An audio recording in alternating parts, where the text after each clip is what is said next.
temps avant le départ du président Tshisekedi aux États-Unis, il faut déjà mettre de côté les dialogues que ECC et l'Ansenco avaient déjà planifié pour piéger Tshisekedi.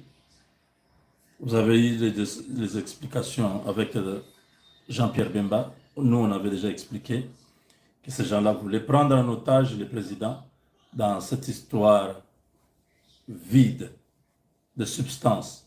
Au Congo, il n'y a pas une crise en interne. On n'a pas de crise. Dire non, les élections, il y a eu débâcle. Non.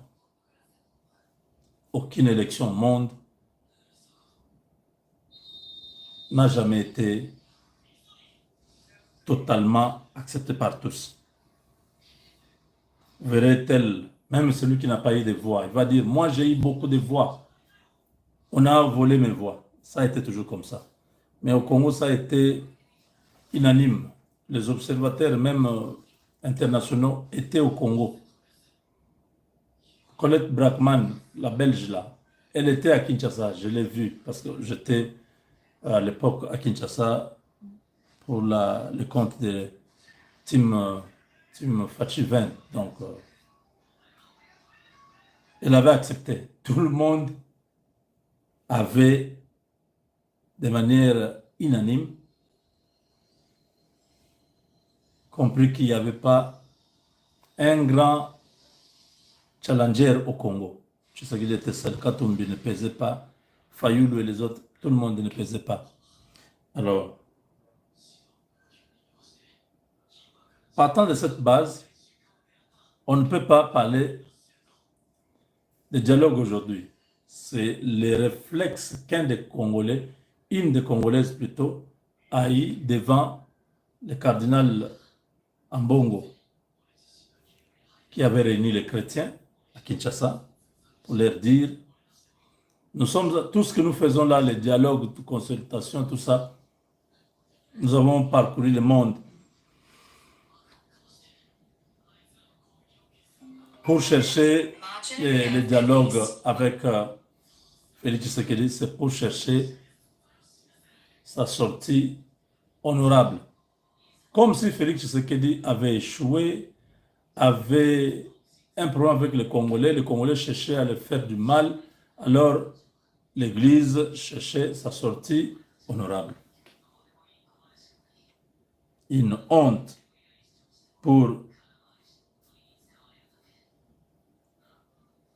ces gens qui s'appellent hommes de Dieu. En tant que Congo et en tant que Congolais, il n'y a pas raison de dialogue. Parce qu'on sait, il y a des moments où vous voyez vraiment qu'il y a des tensions au niveau interne. On se dit non, il faut s'asseoir pour parler. Au Congo, il n'y a pas de tension. C'est lui qui crée les tensions, c'est Hippolyte Kanambe, alias Joseph Kabila, avec son compagnon Moïse Katumbi. C'est eux qui ont un problème personnel avec Tshisekedi. Ils utilisent maintenant tous les mécontents de Tshisekedi. Comme Ambongo est un mécontent qui a vu Monseigneur Mosengo, le cardinal Mosengo, laisser beaucoup de biens, beaucoup de richesses, peut-être à sa famille ou au monde. C'est-à-dire, comment moi je deviens cardinal, ces messieurs amènent la gratuité de l'enseignement, ils me privent d'avoir aussi beaucoup d'argent. Des gens qui sont des mécontents. Hippolyte Kanambe, parce qu'il croyait tuer Tshisekedi et le chasser du pouvoir, il a échoué. Il est mécontent, on l'a démasqué, il a fui. Moïse Katumbi, la même chose. Il s'est battu pour que Félix Tshisekedi ne puisse pas avoir le deuxième mandat. Il a mobilisé tous les Occidentaux là. Ils ont tout fait. Mais finalement, Tshisekedi a gagné les élections. Il est allé commencer une sorte de sabotage au Katanga avec la construction de l'aéroport de Moulonde et tout ça. On a démasqué, il a aussi pris fuite. Vous voyez? C'est des gens comme ça qui créent le chaos, qui créent euh, des situations extrêmes dans les pays parce qu'ils ont l'argent, ils peuvent manipuler des paysans, des villageois, leur donner quelques armes, attaquer, tuer les gens, que tout cela tombe sur Tshisekedi parce que c'est lui qui est le président de la République. Donc on n'a pas besoin de dialogue.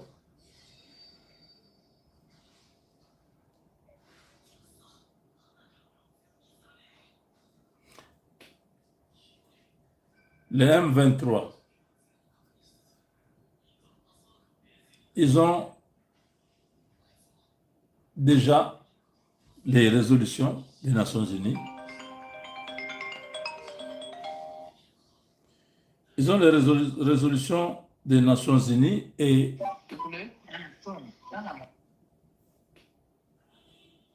Washington a aussi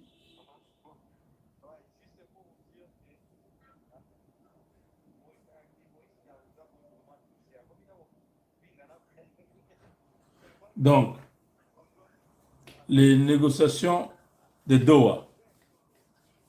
L'accord de Washington a déjà réglé les cas de tous ceux qui sont au Congo illégalement, les M23 et les AFC. Donc, Félix dit, avant d'aller à Washington, la situation est maîtrisée. On a maîtrisé tous les complotistes ou les comploteurs, tous les plans qui étaient dans le pays. On a amené la sécurité de Kinshasa et ses environs à un autre niveau. Donc, les niveaux de surveillance, c'est surveillance vraiment au niveau 4. Vraiment, c'est sérieux. On a amené beaucoup d'autres matériels, beaucoup d'équipements de sécurité. Kinshasa est hyper sécurisé.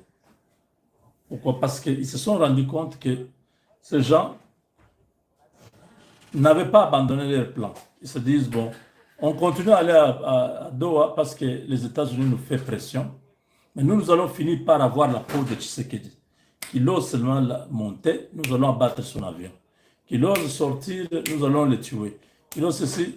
Ils avaient déjà tout planifié. Ils se sont dit, les vrais problèmes, on ne peut pas quitter l'Est du Congo jusqu'à Kinshasa, c'est trop loin.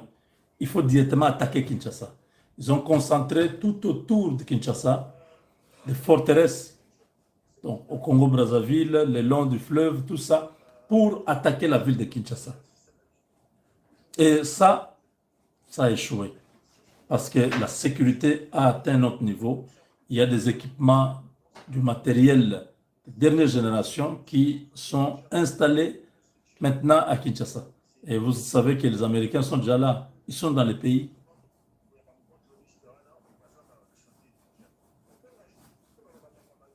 Il y a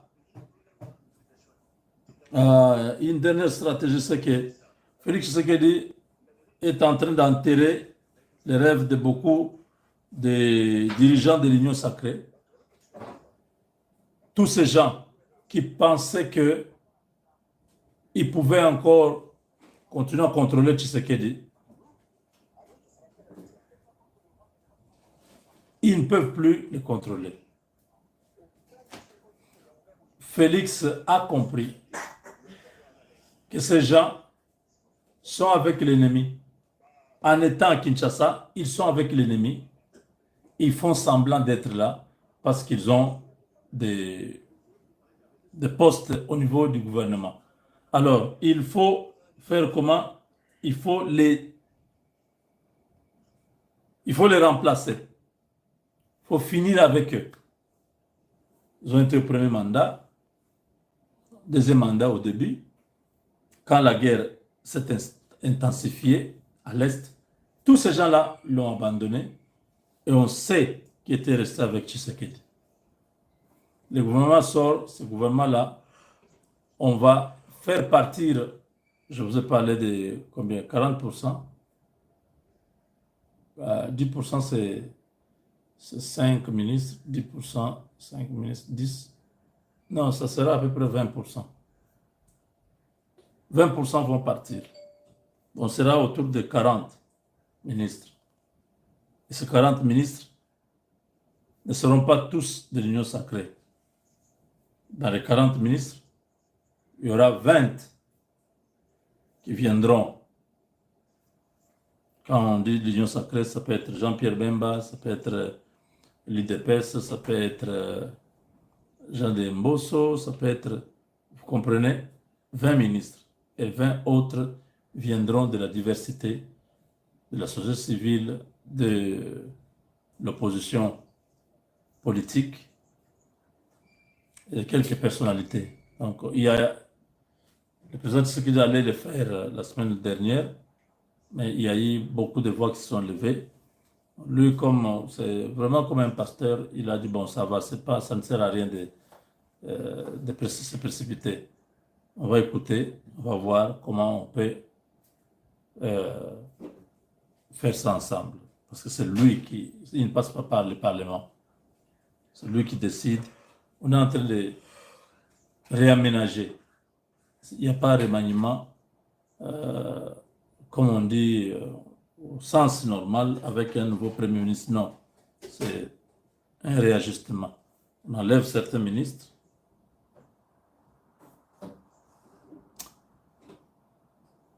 On remplace d'autres et puis on diminue le nombre. Ça, beaucoup d'hommes politiques congolais vont s'éteindre.